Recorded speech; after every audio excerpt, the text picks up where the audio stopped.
Bonjour et bienvenue dans l'une de nos capsules AutoCAD. Donc, je me présente Stéphanie Racine, experte en bon départ. Bien commencer ou peaufiner l'utilisation d'AutoCAD. Voici le but que je vous offre avec mes capsules. Tout d'abord, je vous invite à aller visiter ma page web au www.stephanie-cadessar.com. Si vous avez des questions, des commentaires ou même des suggestions pour de nouvelles capsules et autres, vous pouvez m'écrire au stéphanieracine.cadessar@gmail.com. Aujourd'hui, je vais vous parler de 3 petits trucs et astuces. Je vais vous parler du Insert Field, comment calculer les pieds carrés simplement en associant un texte à un polyligne. Ensuite, je vais vous parler aussi du Mirtex, une petite commande que parfois on oublie, mais que quand on fait le miroir de nos textes, des fois, ça fait toute la différence. Et je vais vous donner aussi 2 petits trucs, 2 petites modifications, avec les blocs dynamiques. Donc, voilà, je vais partager mon écran. Donc, nous voilà. Ici, je vous parlais d'ailleurs des sorties, pas les sorties, pardon, le Mirtex. Le Mirtex, c'est quand même simple. Quand vous faites un miroir d'un texte, parfois, ça fait comme, ça effectue pas le miroir du texte. Le texte s'ajuste pas automatiquement. Donc, c'est simple. Vous tapez au clavier Mir et quand vous êtes dynamique comme ça, vous allez pouvoir y accéder. Donc, c'est Mirtex. Et la valeur doit être à 0.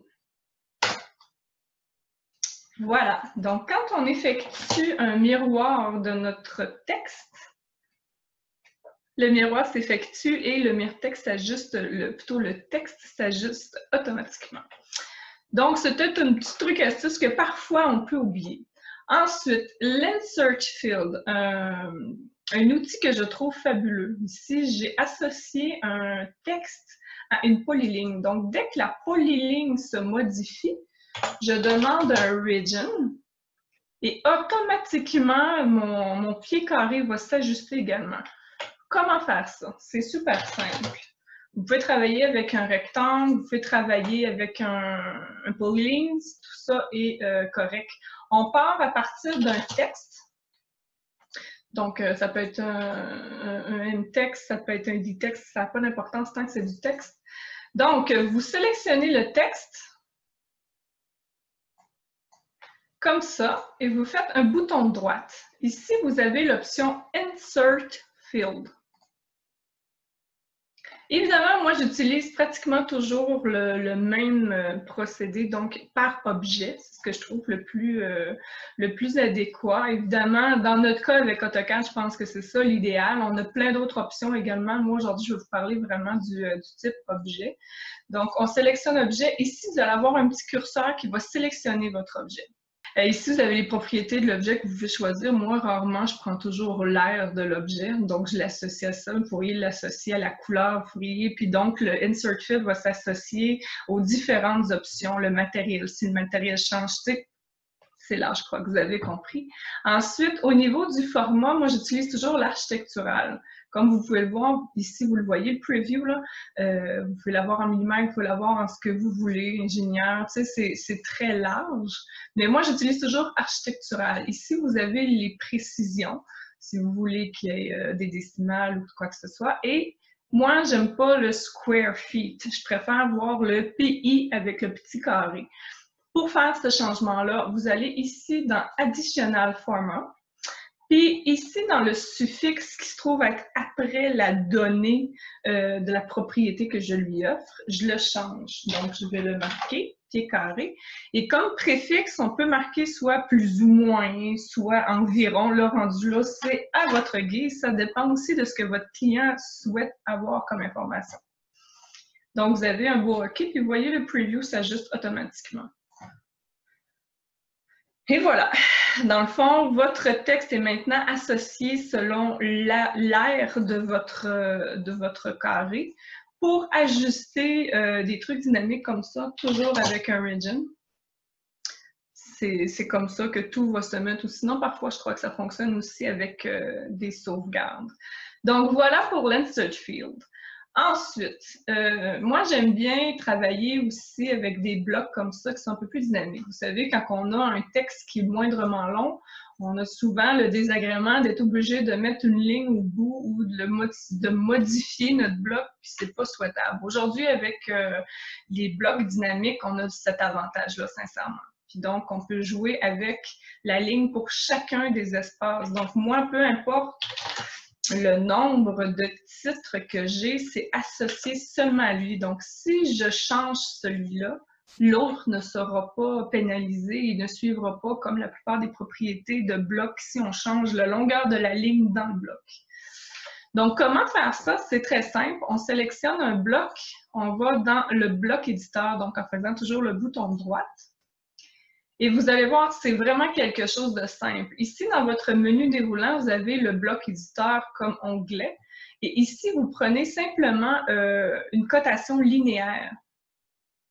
Ou est-ce que vous lui dites, moi, je veux de là à de là. Et automatiquement, vous avez une flèche qui s'identifie ici. Donc, ceci indique le sens. À faire attention, car si vous demandez la cotation dans l'autre sens, ben là, ça ne marchera pas. Parce qu'on ne peut pas étirer de ce côté-là. Donc, ça, c'est quelque chose à faire attention. Donc, nous, évidemment, on veut que ça s'étire, pardon, à l'extrémité droite. Donc, voilà. C'est simplement ça. C'est aussi simple que ça. On fait la sauvegarde, toujours sortir de la commande, pardon. On fait la sauvegarde de tout ça. On lui dit qu'on veut sauvegarder les changements. Et à partir de là, c'est automatique. On peut maintenant ajuster notre ligne, notre barre pour avoir une meilleure accessibilité à ce genre de détails. Ensuite, bon, vous savez, il y a certains, moi en tout cas dans le cas de l'architecture et tout, il y a certains éléments qu'ils vont changer selon les détails donnés et tout. Comme entre autres le symbole d'isolation dans les courbes de mur. C'est le fun de se dire qu'on n'est pas obligé d'en rajouter et tout. Comment faire ça? C'est vraiment simple. Moi, j'ai bâti une polyline comme ça où est-ce que ça va identifier. Si vous voulez l'agrandir, c'est pas un problème, vous faites un scale rendu là, ça c'est pas selon l'épaisseur de mur que vous avez. Mais pour identifier puis avoir toujours le bon nombre selon la hauteur désirée, c'est très simple. Encore une fois, ici, comme j'ai juste une polyligne, c'est de créer un bloc. Bon, je crois que tout le monde est capable de créer un bloc. Bon, excusez, j'ai pas marqué la bonne chose. Voilà. Donc, bloc, je vais marquer l'isolation, tiens. Donc, moi, j'utilise évidemment le centre de mon mur, toujours. Ici, c'est une ligne de construction qui identifie simplement la largeur. Je vais sélectionner seulement la polyligne. Donc, je fais OK. Ici, a créé mon bloc. Donc, encore une fois, même procédé, on fait le bouton de droite, bloc éditeur. Donc, de la façon que ça fonctionne, c'est un peu similaire à ce qu'on a fait tantôt, sauf que là, on va créer ici avec la barre de tâches dans les paramètres setup, bon, un stretch linéaire. Évidemment, moi, je veux que le stretch linéaire soit de bas en haut. Donc, je vais sélectionner le point le plus bas au point le plus haut. Fait que ça, c'est ma distance que je souhaite. Donc, ça va s'étirer avec vous voyez la petite poignée ici qui identifie que ça va s'étirer vers le haut. Ensuite, je veux passer avec une action. Donc, je vais dans l'onglet Action et je veux faire les répétitions de la commande Array. Si vous ne connaissez pas la commande Array, je pourrais faire éventuellement une capsule, faites-moi part de ça. Mais Array, en fait, c'est que ça va sélectionner et copier des éléments selon des particularités données. Donc, je les sélectionne. Voilà. Il commence par nous demander c'est quoi le paramètre que l'on veut utiliser. Évidemment, nous, c'est de glisser un objet ou de copier un objet à partir d'une distance donnée. Donc, je sélectionne le paramètre. Ensuite, ils nous disent de sélectionner l'objet. Enter. Et ils nous disent en combien de colonnes. Moi, je veux simplement qu'on me sélectionne toujours du point d'insertion au point extrême, au point final de mon objet. Et voilà, donc on voit ici que l'onglet a été mis pour un stretch, mais en fonction array.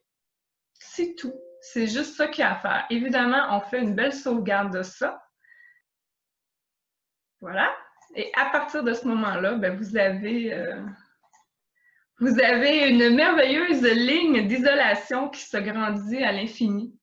Donc, évidemment, vous pouvez le faire aussi avec moi au niveau bâtiment, toujours. Je peux le faire aussi avec mon exemple de revêtement extérieur, soit du déclin, vinyle ou autre, la brique.